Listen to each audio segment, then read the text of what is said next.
Good afternoon, all. CamelbackTrading.org coming to you this Wednesday afternoon, June 24th. We're looking at the market profile of the SPY ETF here on Window Trader. And finally, a very nice day with good volatility. The volatility turns into a huge rotational day after the first 5 time frames. We do have a trend day down. We do have a gap lower. We left another island reversal. So that's 2. It's still short-term traders that sold this market by the pure fact that after the first 5 time frames and the visual levels they kept hitting, after taking out the 6-day balance low, after taking out those single prints from the 15th, they get right down to the 200-day moving average and bounce off it. We bounce off the 302.50 level, which is very important in SPY, which I'll show you on the charts. You can call it a B shape, which is long liquidation. I mean, I hate doing that when we had a trend day, but the bottom line is it looks like a B. So to me, it's more long liquidation than real long-term sellers. The volume, which was very good, the first 5 time frames, totally dried up during the afternoon. It picked up very nicely in M, but that's just a process of shorts covering, longs getting in, more shorts getting out. It's just so the volume is above average. It's good, but it certainly looked like it would be a much better the way it started out. We had an excellent day in CamelbackTrading.org's trading room.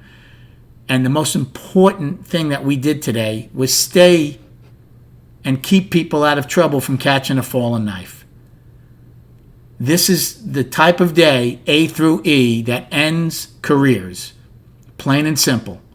Wipes out trading accounts because they just kind of picked the low in A, B, C, D, E. I couldn't be more specific telling them, you're either short or you're watching. There is no reason in the world to take a long until we get two-sided trade. And everybody did very well. Once again, the opening was huge. Never saw it again. As far as my day today. So I said there's a good chance when we gap lower, which we did, we're going to trade M's range from the 22nd. Now I'm in like 8-tick increments, so it doesn't look as impressive as far as the ranges that we got. I said we're going to trade M's range, and then the next factor would be the afternoon pullback low. After that, we had nothing to the bottom of the balance. So M opened, went back and forth through the opening a bunch of times, got above the opening, and I took a short against M's high when we started getting there and the gap, and it worked out nice as it came down. Same thing in B. As soon as B started one time framing down, now we took out the afternoon pullback low. The next destination is the bottom of the balance. Took a short as soon as we took out A's low. Had a very nice trade. Took it off at the bottom of the balance because traders are going to do what's worked until it doesn't work anymore, right? So what happened? We got to the bottom but didn't really take it out. C went up. I said if this market is this strong, it should not take out B's high and stop one time framing down. I took 2 shorts in C based on that, which worked out very nice. Then we had single prints. Took a short in D against M. That worked out beautifully. Now, E period. E period rips lower. I wanted to take another short. There was some poor structure. We had another set of singles. I thought E might trade up just a little more. I was looking to take a short, didn't do it, and then just watched as it totally flushed out. So I missed the short there. But what I did do, and this is not catching a falling knife because it's done for real specific reason. When E period got to its low and then bounced back around the 302.50 level, I took a call play based on a couple of things. It bounced off the 200-day moving average to the tick basically, and I got to that 302.50 level, which is a very important level, which I'll show you. Now, I didn't take it because I thought the market was going to go back all the way up, but I took it for an initial bounce, and it did bounce, and it was a very nice long. That was one of the longs I took. Then I took a long in H When we got into the single prints but couldn't fill them, took a short, an H against the singles. The thing that hurt me here, believe it or not, if there were no singles here, I'm looking for an afternoon rally high.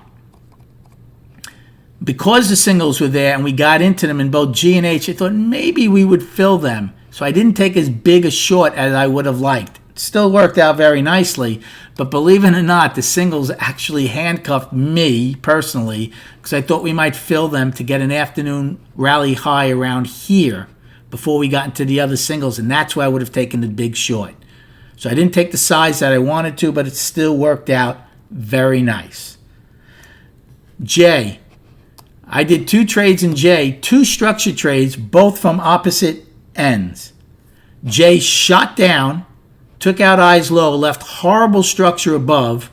I took a long to repair that structure. It worked out beautifully. Then J shot up, left horrible structure on the downside, took a short to see that fill out. So those worked out very nicely.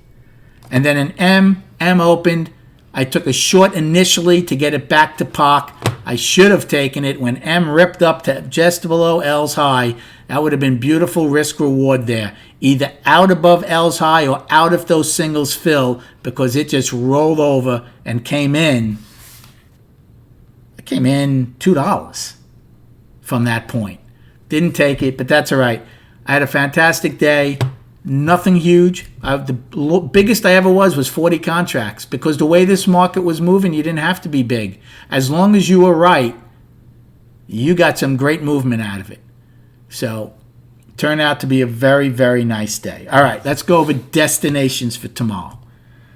So, we closed at 304.09. The first destination, we had 9 wide. So, again, we know it's short-term players, because if it was long-term players, there's no way you would have traded 9 wide after this initial surge down. No way.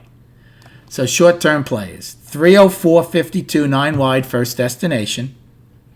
Then the 2 sets of single prints. First one started at 305.75, get filled at 306.15. Second one starts at 306.83, gets filled at 307. Then we have today's high of 310.51, and then filling the gap at 311.61, 110-point gap. Okay? For the downside, we don't have anything to today's low of 302.10. Then there's nothing to last week's low of 296.74, and then filling the gap at 295.63, 111-point gap from May 26th. So that's a great question. So we closed at what? 304. So the gap below is a little over $7. That starts. And the gap above is a little over $6. So that'd be a very interesting question. Which gap gets filled first? Is it this one from today, or is it going to be the one from last week? That should be interesting. The fact that this is short-term traders leads me to believe we're going to chop inside of M period tremendously tomorrow, around the POC, below the singles initially, and above today's low. That's my guess. Now let's go to the charts. We're going to go all over all 3 of them because they're important.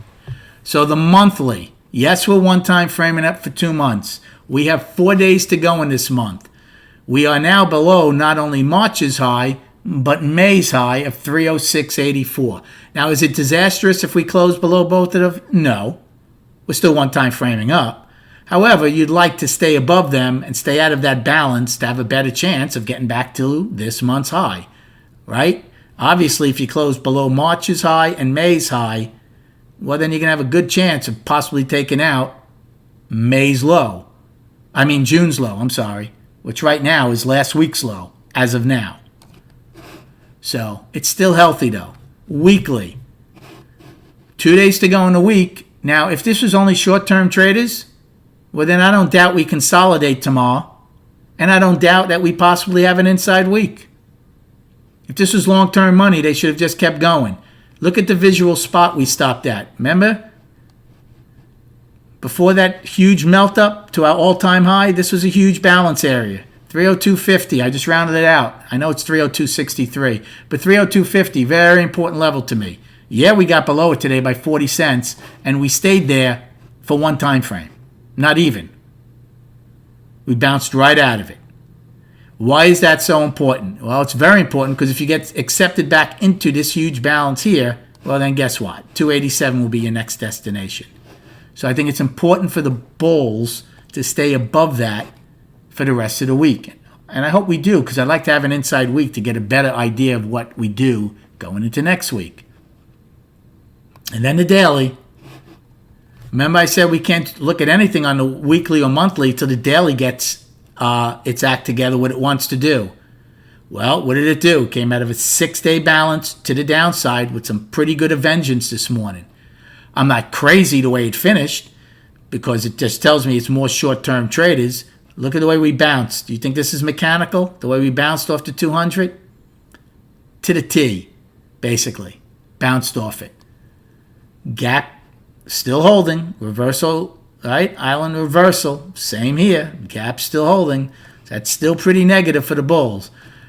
However, unless these bears get their act together and now get below this 3-day balance low, which takes you below the 200, and again, that's last week's low right now. If we can't do that, we're going to just muddle, I think, along right in here over the next day or two until we get more direction.